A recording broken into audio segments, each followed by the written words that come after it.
Go ahead.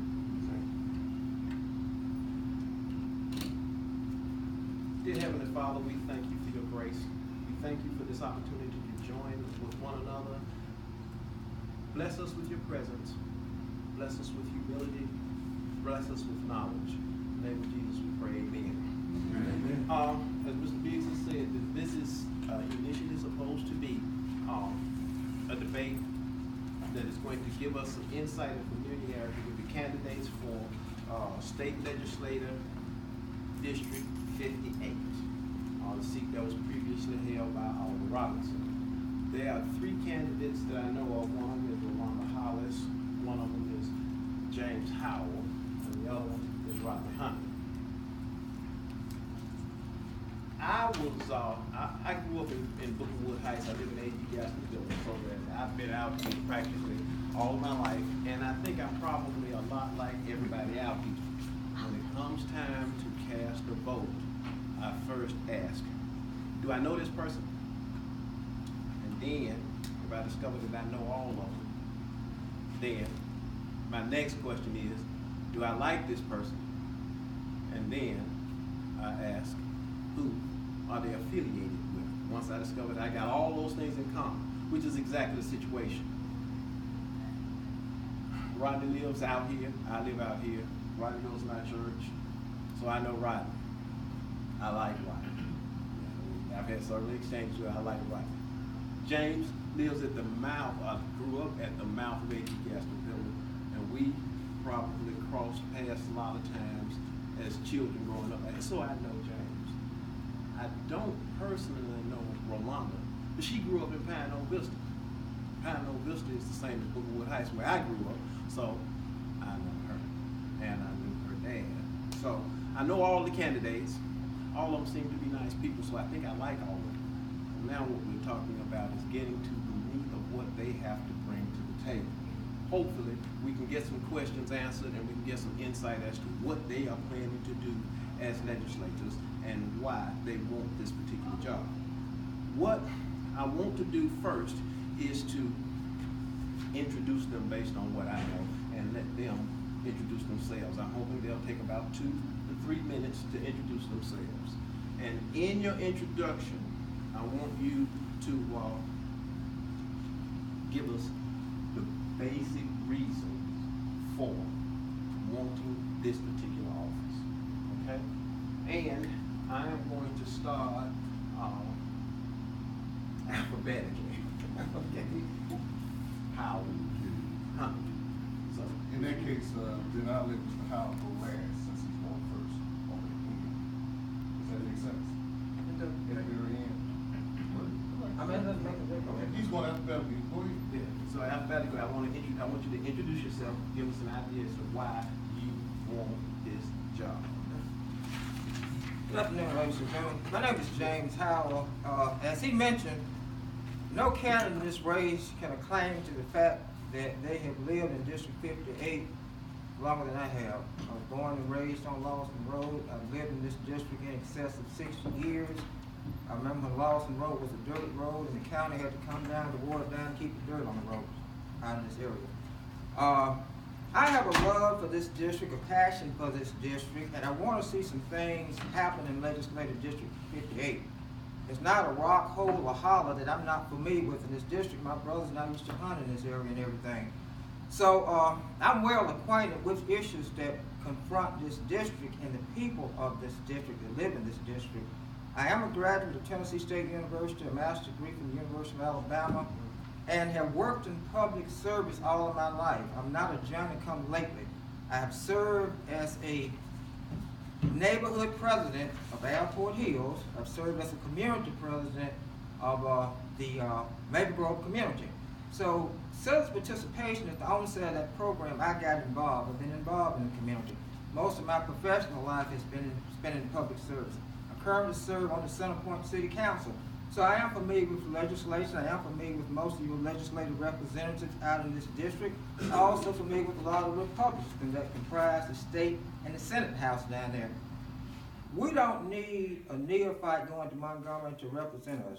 We have had an offset of individuals that we have elected that have set this district further and further behind. If you live in this district long enough, you are looking at now some of the same ditches, some of the same dilapidated housing, like the sidewalks, or like this or that that's been here ever since you've been in existence. And I can look at a few of you around the road to know exactly what I'm talking about and everything. As far as change, I have a vision for this community. As I mentioned, for too long, District 58 has got the crumbs. I want a piece of the pie. And that should be divided equitably upon all municipalities based upon the population, based upon tax incentive. Too long when I was a community president and I went downtown and talked with the mayor, he said, well, your district don't generate enough revenues and we got to put the money over here where the revenue is producing. And that is what's happening now. I think that's an unfair way to distribute funds. All communities should be treated equally as far as revenue so we can produce something. Under my administration, we made the first neighborhood paint program out here in this area, where individuals could get free paint. We conducted under the CP program one of the first neighborhood cleanup program. I acquired the Girl Scout camp up here under my administration to be developed, but presidents thereafter didn't do anything with it. I'd like to see a Girl Scout camp turn into a business enterprise section out here, even a theater up there in the future. I do have a vision for the district and I want to move forward. But I promise to you that I will not do anything in Montgomery to shame you. I'm not rich, I'm okay. And I will work hard for you, and just 1 minute. And I challenge each of you to keep a report card on me while I am in Montgomery. So if I come back to you again, you can say, you did a good job or you did a lousy job, and you can account for my action. So that is what Howell is all about, and I would be more than glad to represent you based on my experience and know-how to be an outstanding state representative for you. Thanks. Good afternoon. How y'all doing today? Good afternoon. All right. My name is Rodney Huntley, and I live at 1043 El Camino Drive, right off Lawson Road. I've been living there since 1995. And when I moved on that road, it was a dirt road. In fact, the postman told me that he wouldn't come down and give me my mail. He said, I got to put my mailbox up the street to where the pavement was. So the first day that I came to live here, I already had to start formulating a plan to make things better. And I called around down at the city of Birmingham until I finally got in touch with a guy by the name of William Gilchrist. And he gave me what I call the combination to get things done in Birmingham. He said, Rodney, you got to take pictures of the problem. You got to formulate the problem, and then in words, and then you have to turn around and show the city where it benefits them to straighten it out. So that unpaved dirt road that I had in my house when I moved in, we got that road paved with that combination. Later on, I was looking at the children on Lawson Road, walking down Lawson Road in the morning during the worst rush hour that you would have, cars flying over the hill. And if you're familiar with Lawson Road, you know it's sort of blind. And so I started trying to work on that. And this was out being neighborhood president of anything. And I got with Virginia Boker, and I got with the Birmingham School Board, and I used William Gilchrist's combination. I took pictures of those children walking on that dangerous road, and I said, somebody, in our vernacular, somebody's gonna get killed. We changed that bus route to where it came up and got those children on the side road rather than going down to having to walk all the way down to A.G. Gaston on the dangerous road. Then there was the issue of El Camino being crooked. You would come up and it would curve one way and then curve another way, using that same formula. And I'm not gonna say I did that by myself, so I don't want you to think I did. Using that same formula of how that crooked road could cause a car to run into another car, I got some attention, but not enough attention.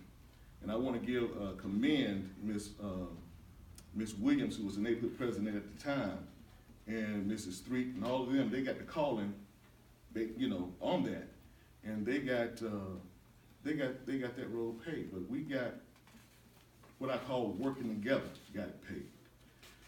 And then right out here on Lawson Road, there's a ditch project and a road project that's just been completed. But I can tell you that I had worked on that project for 12 years. And then when Councilor Parker got in, we finally got somebody that would help us push the project. But even after that, we still had to work 2 more years consistently. Me and some of the neighborhood people around here, and I'm not gonna name names because I don't wanna get in trouble. You miss somebody, you get in trouble. I'm gonna say I worked with others to get that project done. I carried that project from when Carol Duncan said that she had it funded 12 years ago. Time's up? Okay. Just to point out this one thing, so let me close. Just to say this, I can go and point to my work. I don't have to say I've been working. I can go point to my work that I've done in this community and done for the help of others. My son's sitting in the audience, but he never went to school in Birmingham City Schools. The stuff I did in Birmingham City Schools, I did because I cared about the children of Birmingham. Thank you. Okay. Now, both of them made some pretty good points, I think, that they've been working in public service. All that's well, all that's dandy. Now, the Alabama State Legislature is made up of 105 members, okay? And then you got 35 senators, okay? Now, all of those people represent all the people all over the state of Alabama. My question is, and I'm going to start again with Howell, what is your familiarity with that legislative process? Do you know anything about how that works, and what has been your experience in working with the state legislature? Okay, my experience in working with the state legislature is just about people business. I know all the state legislators and state representatives out of Birmingham. I know a significant number of people out of the Republican Party. I've known Jeb Wagon in excess of 30 years. He's been there, he's got some good connections. I know Dale Marsh, I know John Rogers. Matter of fact, John and I have known each other really for about 50 years. So it's a body of people collectively that you got to work with, but you got to be in a position to influence behavior or certain documentation. Even when you introduce a bill in the state legislature, you have to influence people to get on board with your project and everything. Now, we have a House and a Senate that's dominated by Republicans. I'm a Democrat.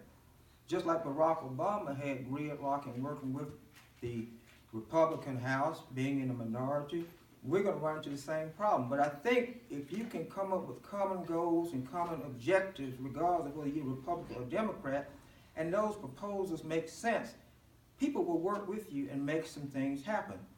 And as my opponent, Rodney, said, that if people can see where something's going to benefit them as well as you, they will work with you to move forward on projects and everything.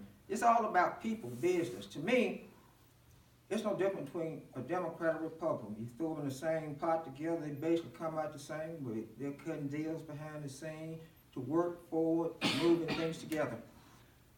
As Black Americans, and this through life experience, not my college education, if we are to improve our quality of life, if we are to make things better, and I'm challenging this community to take ownership of their community. This is not the coalition's community, nor the political body. This is your community. Hold your officials accountable for their actions and whatever they do. So when they come back to you, you can fire them. You can introduce your own term limits and everything. And I challenge you in electing me as the official to go down to work with you. I'm unbiased, I'm aggressive, and sometimes being aggressive, you can rub people the wrong way, but if I rub them in the right direction to make them do the right thing for your district, then I think I'm going to be effective in terms of bringing about a community that you envision. I'm going around talking with a lot of people, and there seems to be a sense of hopelessness in District 58. People just figure they can't make things happen. I'm a visionary. I believe if you can conceive it, you can achieve it. And it's about through my conception of this district, what this district can be, not what it is, that will make me effective in dealing with the issues that confront you. On my card here is my telephone number, and I've challenged people in this district as I've campaigned throughout the district. Call me, interview, cross-examine me, tell me what your issues are, what are your concerns, what you like, what you don't like. And I've been amazed at the number of people who didn't call. As I am amazed at the number of people who show up at this forum today. You know, one person can make a difference. One person. It doesn't take a mound of people. If it's just a group of you that's here today can make a difference in District 58. So I challenge myself, I challenge you to make a difference.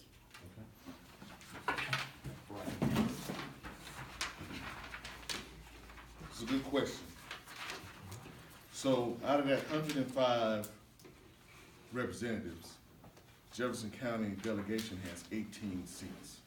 Right now we only have 17, so you need to elect me to go on down there and take that 18th seat.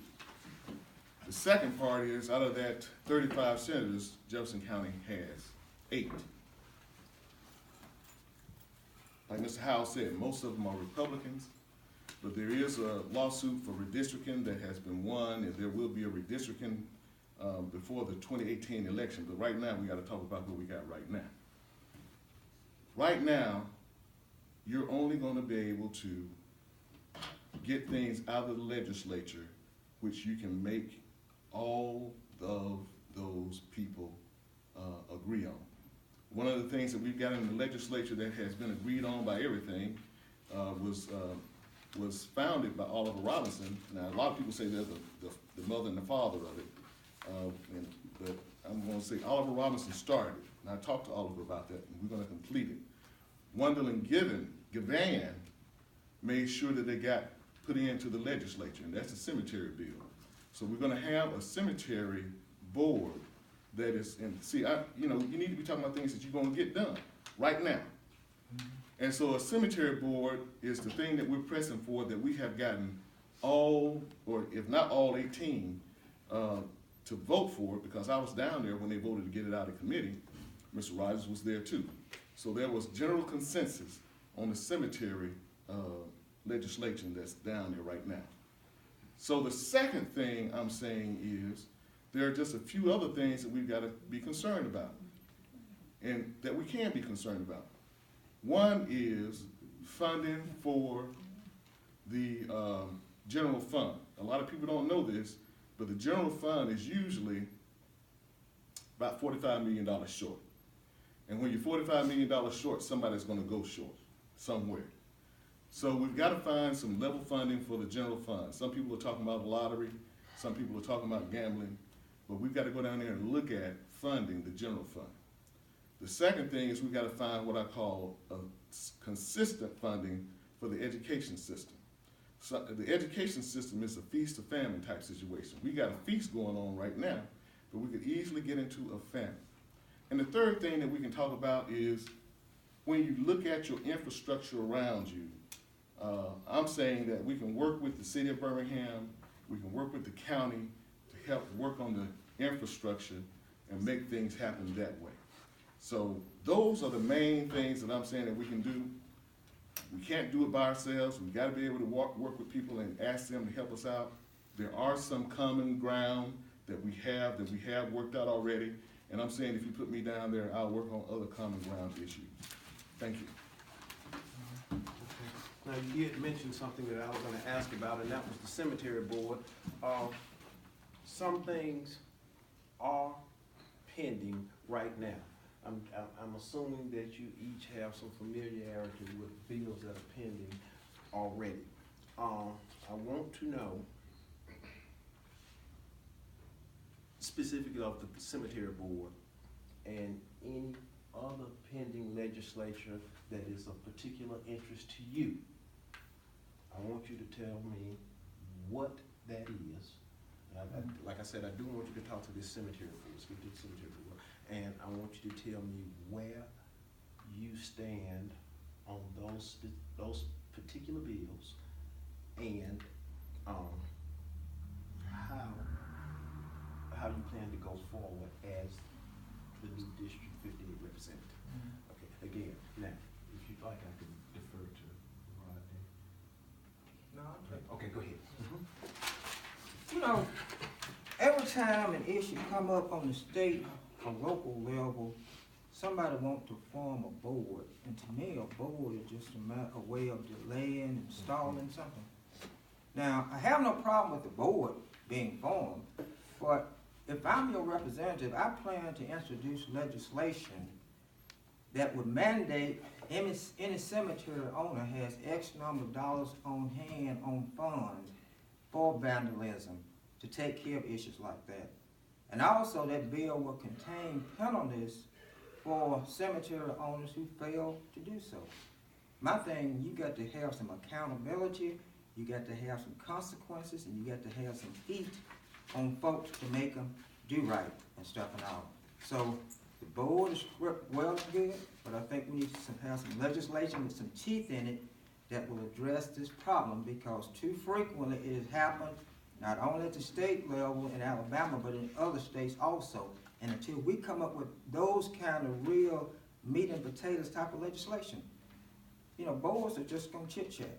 I don't believe in chit-chatting. I believe in taking action. Identify the problem, take the necessary action to fix the problem, okay? I take that as the cemetery, your position on the cemetery Right. board, and as well as any other board. Right. I'm thinking, you're saying you don't like boards, right? No, I say boards are helpful for study, for looking at something, but I think you need to have legislation. It's like any law with consequences for people to get their esprit de corps to do what they need to do. You know, I think boards are great for research, boards are great for discussion, boards are great for coming up with plans, but I don't think the board per se itself is gonna solve the problem with the cemetery. That's my whole point. I'm gonna take a little liberty here because we stuck on the cemetery board and that concept. Go ahead, I want you to respond to that, but I still wanna get back to positions on other pending legislation. Okay, so I'll do that. Okay. I'll respond to the cemetery board. Okay. So, House Bill 34 establishes a cemetery board for Jefferson County. What that does at this present time is it gives it about $50,000, and Mr. Rogers, Representative Rogers pushed that, and he also tried, and I'm gonna give you your kudos sitting here. I got other money for it too. I get Okay. 25,000 a Yeah. year for it too. Right. So Mr. Rogers pushed, and along with others, but I think he did an excellent job of pushing for I don't want them. the No. 50,000, and then he did an excellent job of pushing for other. $25,000 a year, they'll grow. Right, so that there will be money for the board. And what the board is planning to do, so that it's not a study board. This board is going to make sure that the cemetery owners own up to the duties and things that they're supposed to do. And if the cemetery is about to go under, the board will also have some funds to purchase in or maintain that cemetery until someone else can come in. It's a horrible thing for you to go down to a cemetery and have the gates locked on you and you can't bury your loved one. That's happened in Jefferson County more than one time. It's a horrible thing for you to go down to a cemetery and then the place is so grown and messed up that you can't even find your burial plot. That's happened in Jefferson County. And it's a horrible thing for you to go to your cemetery owner and that cemetery owner tell you, if you don't got paperwork, you can't bury nobody in here. I'm sorry, you got to find your paperwork. Although they're supposed to have the information on that whole cemetery. It's supposed to be worked out, plot by plot by plot, who owns it and who's open. I know this, but they do that too. So House Bill 34, and I'm gonna close out on this. House Bill 34 sets up a board to make sure that if you're promised perpetual care, you get perpetual care. If you're promised an opening and a closing of your burial vault, you get opening and closing of your burial vault. And if you're supposed to get a clean, well-maintained cemetery, that's what it does in Jefferson County. So it's not a study board. It's a board that's gonna have teeth, that's gonna make things happen. I got two things there. Okay. No board on this pending legislation. Board on pending legislation. Okay. Now, is there other pending legislation? Yes. Would you like to go? You can go. Go ahead.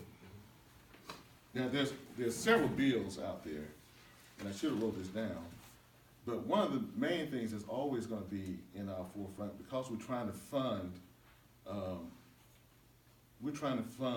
the general fund, is gambling and the lottery. There's also a prison bill out there. I'm just throwing them out there. We're gonna have to discuss them. I don't know how much time I have to discuss them, so. We got 3 minutes. There's an $800 million bill to fund prison building in the state. And of course, prisons are a big part of the general fund, so we gotta look at that too. And of course, there's always talk, and the governor has out there a task force that is working on getting rid of taxes on food. Now guess what, if you get rid of taxes on food, you're gonna affect the education fund. Did you know that? So that has to be balanced very well. So those are 4 bills, I think I named 4 bills that I'm looking at very closely. Now, am I for a lottery? I'm gonna stand here before you and say, I'm for a lottery for the general fund. I'm for a lottery to help alleviate the tax on food so that we'll cover both the general fund and we won't hurt the education fund. Am I for gambling? I'm gonna tell you this right now. Gambling in this state, they got so many heavy duty players in gambling that's gonna take a lot of study for me to get into, okay? You got, on one end, you got the Indians, on the other end, you got private entities, and I'm not gonna name the private Indian entities, but you got that. And then, out of that prison situation, the governor wants $800 million to build prisons. Now I'm imagining that he wants a 30-year warrant. So as, I'm not gonna get into that, but. That's all right, go ahead, I'm just listening. You know, I'm imagining he wants a I tell 30-year you warrant. everything, you know, okay. Yeah, I don't know, so I'm imagining. But if you had a 30-year warrant, I'm just gonna go back and tell you that from 1983 to 1998, we built 7 new prisons in Alabama, 7 new max prisons. I know this because I was working at the time. We built them mostly from the Centerville Brent area. Well, no, we went down below Montgomery, built 2 prisons. So we built 2 prisons below Montgomery. These are all max, not max, but major prisons, all the way up to Limestone County. We built 7 new prisons. And he's saying that those prisons are now obsolete. So if you invest $800 million today, I gotta find out what's that gonna do and when is that gonna be obsolete. So I know we hadn't had time to go into it, but I just brought those up. Those are bills that are pending, that I know of. Pending legislation. Okay, let me just say, Mr. Huntley and I agree on a number of issues. Some we may disagree, but like him, I do agree with a lot of it as far as part of funding the general fund, primary target is education. Now, Mr. Huntley is a former warden, but I have a problem with the prison system. I have a problem with this $800 million that the governor is proposing to build new prison with, because if you look at this bill in its totality, that $800 million, by the time it's financed, is going to roughly end up costing the state $1.5 billion. You know, my last stats on what it takes to house a prisoner is something like 35 plus a year, 1,000. And a lot of people are in your prisons for nickel and dime crimes. That's what I call them, essentially that. You go in a felon, you come out a felon. Why not use this 35,000? You got a captive audience. And let's face it, many young men in prison are pretty smart people. They're pretty smart people, they're dumb. They may have did something dumb, but they went to prison for dumb reason. Why not, I go in as a felon, come out as a felon. But if I come out with a tech skill, certified plumber, certified technician, certified this, certified that, an employer is going to be more open to giving me a job opportunity. And you won't, I think this will cut down tremendously on the recidivism rate of prisoners being recycled. The government can use its executive authority to actually release many individuals from prison. You know, we got an overcrowding problem. They're so afraid that the feds gonna come in and take over everything. We can deal with prison. We got to be realistic with crime. You know, the late Deacon Willie McKinstry once said, prayer without action is of no value. I believe in that. It's good to pray. I'm a Christian. But we got to take action. We got to take action to clean up our prison system, our communities, and our schools. Now, if I were a school superintendent, I would be afraid to come to Birmingham to take a superintendent position. We can't keep a superintendent this time. Continuous fruit basket turnover. I believe some standards have to be set as to who sits on the school board. I think most of them should be educators and everything. Lay people do not have the wisdom, I think in many cases, to intelligently pick somebody to serve on our school board. Now, it also amazed me how trustful to be about number 16 in the school system, and Mountain Brook could be number 1. I don't believe kids in Mountain Brook are smarter than kids in Birmingham, but I wonder, is it any of our school officials went over to Mountain Brook and find out what's making them number 1, so they can bring some of that knowledge back to the city of Birmingham and straighten our school system out. I'm just talking about common sense kinds of thing, you know. If you're growing bigger tomatoes over in your yard and I'm your next door neighbor, and I want big tomatoes, I'm gonna come over and talk to you and try to figure out what you're doing over there and stuff, and also maybe I can get some bigger tomatoes, you know. So there are a lot of things that go on in government just requires common sense. So a lot of things that go on in government that need to be brought to the forefront. I'm not going to Montgomery to make friends, but I'm going to Montgomery to hold the officials that are down there, whether they be Republicans or Democrats, accountable for what they're doing for our cities and our communities and everything. Just as though I want you to hold me accountable when I go down there and represent you for what I do. It's all about a partnership. Government is not one-sided. It's about the people and government working together. I call it a 50-50 combination. You doing your part, you forcing me, or keeping pressure on me to do my part. Together, we can make not only the state of Alabama better, but we can make Legislative District 58 better. That's what I'm all about. Okay. Oh, go ahead, I'm listening. Okay. Yeah, I do want to rebut some of the stuff you said, but I don't think that, I can probably get it at the end. Right, you have to get that in. I'm sorry about that.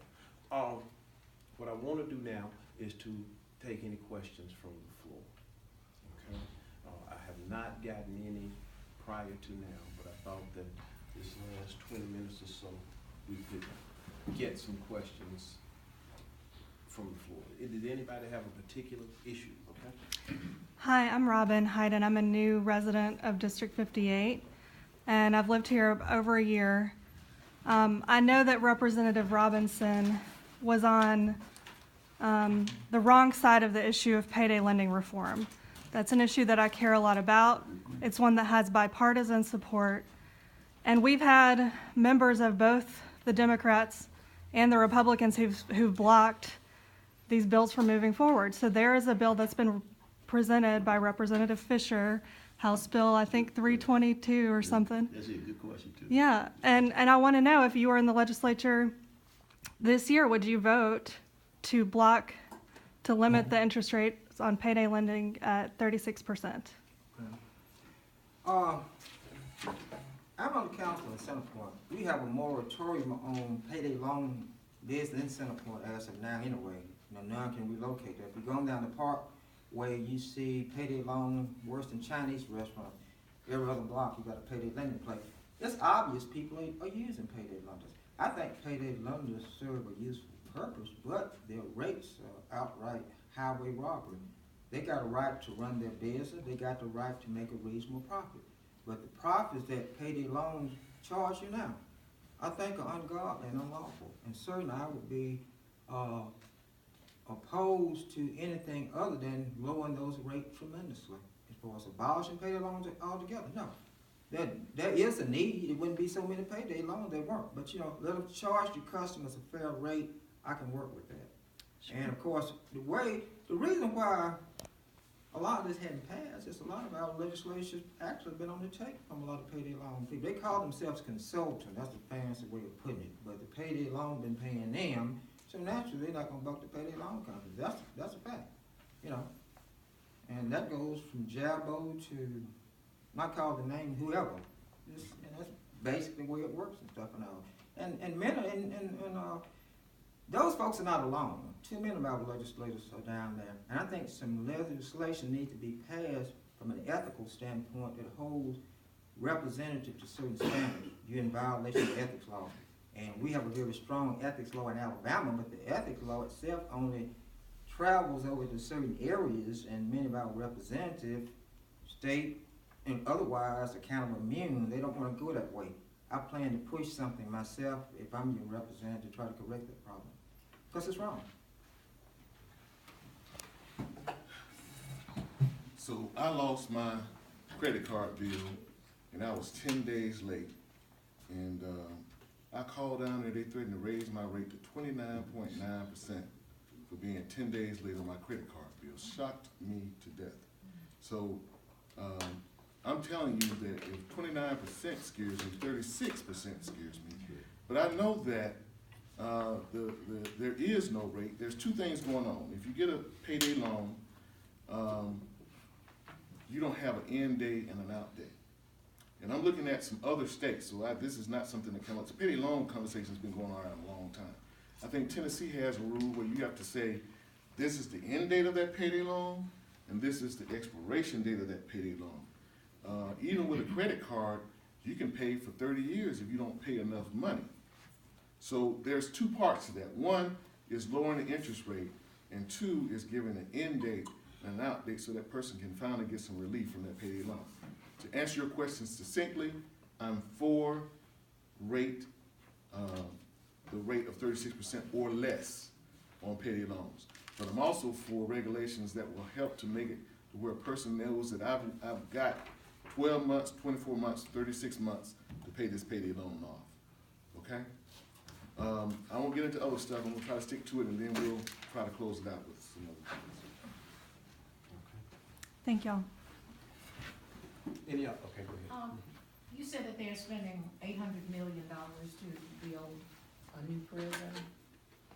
Wouldn't that money be better spent in education or in programs for these young men and women who are standing around on these corners because they've come through a failed education system where they've reached the 3rd grade and they can't read, and the statistics prove that if you get a child to 3rd grade and that child is not reading, more than likely that child is going to become a dropout. So wouldn't it be better, instead of reacting to what we know is going to happen, that we put this money where it can be better used, say in our elementary schools and our daycares, and in programs for these young people who are out on the street? That's what I'm saying. And that was, Yeah, I concur with you in many ways on that, because you know who's gonna occupy those prisons once they get it built up and everything. The rest of us running around on the street, stuff and all. So I think now I believe that the state of Alabama should build a women's prison, but prison wasn't meant to be a rose garden. I think men in prison may need some renovation done on them. Matter of fact, I talked with Hank Sanders about a couple of weeks ago in Montgomery when we were down on the council for a visit, and he concurred with me also that we don't need prison built in Alabama. If you've ever visited many prisons in Alabama, you go in them, you think you're in South Africa somewhere, because that's all that's in there, it's just us. So, and these judges around Birmingham do not mind sending our youngsters to prison.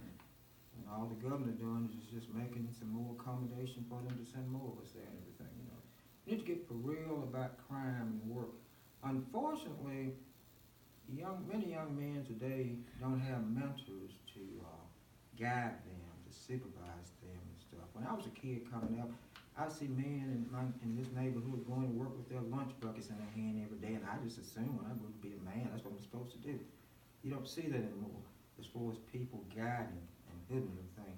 I met Mr. Huntley's son the other day, and he was out campaigning for his daddy, and I had met Mr. Huntley prior to meeting his son, and he was a reflection of Mr. Huntley, which says that he did a hell of a job in raising his son, that young man like that.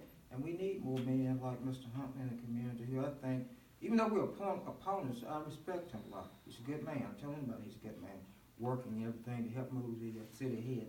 So we have to take it upon ourselves, as I said, to be part of the process to raise good boys and girls in this community.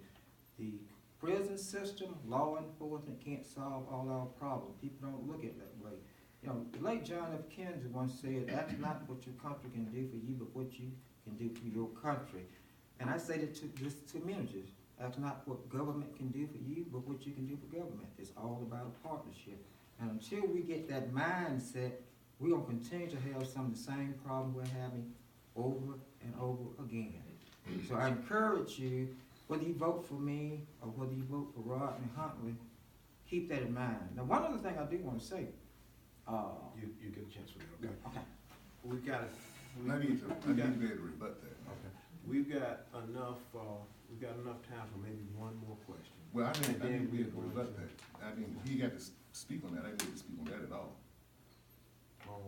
Oh, I'm She sorry. asked him a question. Yeah, that's right, I'm sorry. He spoke on Yeah, it, you're right. Okay. and I didn't get a chance to rebut it. At least need to be able to rebut it. That's okay. 3 minutes, go ahead. Okay. So, I'm gonna start with statistics. You can take statistics and prove just about anything you want to. Cause I worked in the Birmingham school system. When I say worked, I volunteered over the time. So I'm gonna tell you some of the stuff I've done and what I found out. I volunteered as soon as Sequoia Weatherly got shot at Hayes Middle School. I was working third shift at St. Clair. And I established the first Builders Club at Hayes Middle School back in the 90s. And what I found out is that there were some kids there that were bad, but the vast majority of kids at Hayes Middle School were good kids. And we went to some rest homes, we went and did community projects. Their parents got involved, not as many as I would like, but they got involved and worked with us. And I worked at that for 3 years at Hayes, building that Builders Club. Then I worked with Virginia Volker at the school board level for student retention. At the time, we had about 25,000 students in the system. And what I found out during that time period was that from K through 6th grade, that Birmingham schools are as good as any school around. It's when they get into middle school that we start having issues and problems. Now, I volunteered there in the school system, and then I volunteered at Hayes, and then I volunteered at 6th Avenue in a program called STAIR. I don't know if anybody knows what the STAIR program is. So I was there when those children were behind, and I'm saying this to say, let's not be pointing fingers, but let's go ahead and look at what we can do individually and collectively to make our Birmingham City schools better. I volunteered with 1st through 3rd graders. When they got behind on reading, and especially the 3rd graders, they would send them over to 6th Avenue. This was Hemp Hill, so there's other schools and other churches. And we would volunteer and read with those kids to bring them up on their reading, but not only their reading, but their comprehension. If you want things to get better, you gotta get out there and work for it. So, I'm saying that, one, Birmingham City schools are better than you think in most areas. They have programs to bring kids in on reading and bring them up to the reading level that you want them to have. And they have volunteers at different various places to help do that as well. But I'm saying, don't just talk about it, go out and be about it, okay? As far as the prison system is concerned, can't nobody talk about prisons better than I can, since I worked for them for 27 years and started out as a correctional officer, so I saw it at the lowest level, and I saw it as a warden. And I'm gonna tell you this, the best prison reform system is to not let our children go to prison, okay? You let your children go to prison, they get institutionalized, and they're gonna go to prison, and if you watch, you can go to the Alabama ADOC, or Alabama Department of Corrections, prison website, and you can pull up their statistical report. That report shows you that from about 15, and there's very few people in there at 15, on up to about 40, the rates increase. After 40, it starts going down. What does that tell you? That if they get in prison, they're gonna go back and forth to prison till they're about 40 years old. The sentence keeps them there until they're 40 years old. Then they start realizing, you know what, I've made some mistakes and maybe I wanna change. Now, there's exceptions to everything. But what I'm saying is this. Neither one of us wants the $800 million to go to building prisons that I know of. But prison reform is not gonna be simple. The best work you can do, and that's what I've been working on this whole time, even though prison got me to retirement, I've been working on making sure that children don't go to prison. If you send me to the legislature, I'm gonna continue to work to make sure that we do things to make sure kids don't go to prison. That's our best defense. Okay, what I want to do now is to get each one of us to give a summary statement of about 4 minutes, and I'm going to give you an opportunity. Well, she works for Hollis. She works for it.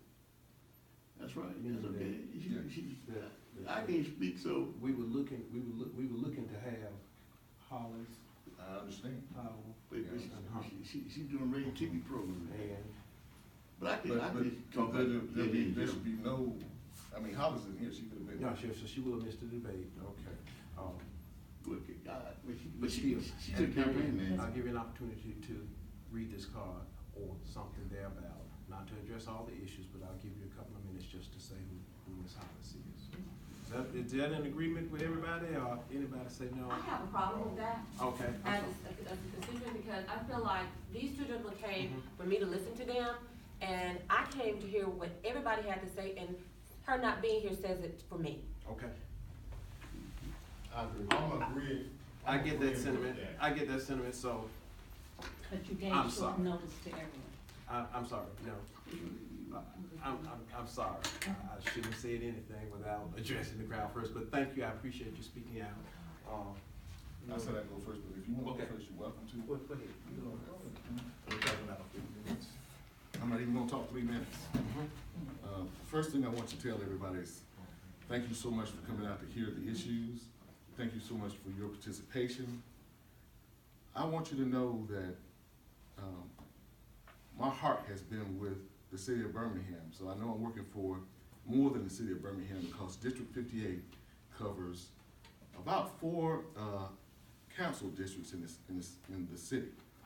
District 5, District 4, District 2, and District 1. I'm pretty sure it covers all 4 of those. And it covers 2 cities, Birmingham and Centerpoint. And what I want to say about that is, my heart has been with Birmingham, but I'm working in Centerpoint. I'm loving to love Centerpoint too. And I'm going to work my best to represent you in the way that you need to be represented in the legislature. I'm working now for free. I promise to put the same effort in and more if you send me down there to be your legislature. I want to thank Mr. Howell, who has been a very kind and generous gentleman. I don't like the fact that he's baited me so hard, but otherwise, he's been a very, very cordial and straightforward opponent. So thank you so much for coming out. Thank you so much for listening. And Mr. Howell told me that I was the second best choice, but I'm telling this crowd that I'm the first best choice. He's the second best choice. We'll go on from there.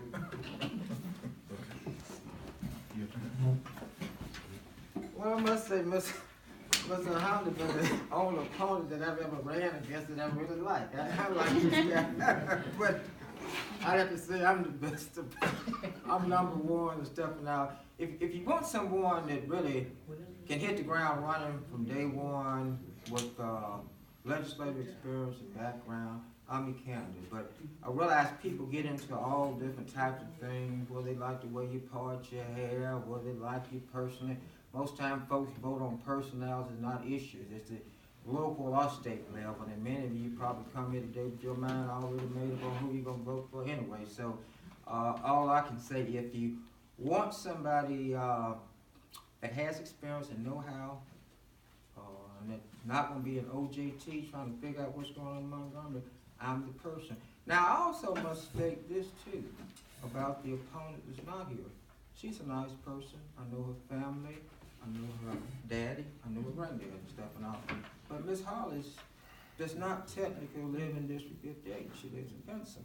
Now, by law, she has the right to run. She has the business here, and she once lived in Legislative District 58. And I talked with the Secretary of State office. They have a weird law down there. If you ever lived in a district, even though you physically moved at it, something about the intention to come back. So I asked him, I said, well, if I ever lived in Mountain Brook and I left Mountain Brook, do you mean I can go back to Mountain Brook and run? He said, yeah. I think that's a law that needs to be changed. Unless you live in the district, you shouldn't be allowed to represent the district. Simple as that. That's just my opinion. One person's opinion. So I appreciate you good folks for coming out today to listen to me and Mr. Huntley, and you are the jury. So we have pleaded our case, and hopefully you will come up with the best and most intelligent decision by voting for James Howell, representing District 58. Okay, thanks, I sure appreciate your attentiveness, and I hope that it got some information that'll help you make a decision about who you vote for in the election. Before we go on, I'll check to see if our president has any comments or. We just want to thank everybody for coming, and good luck to all of y'all. Okay, thank you.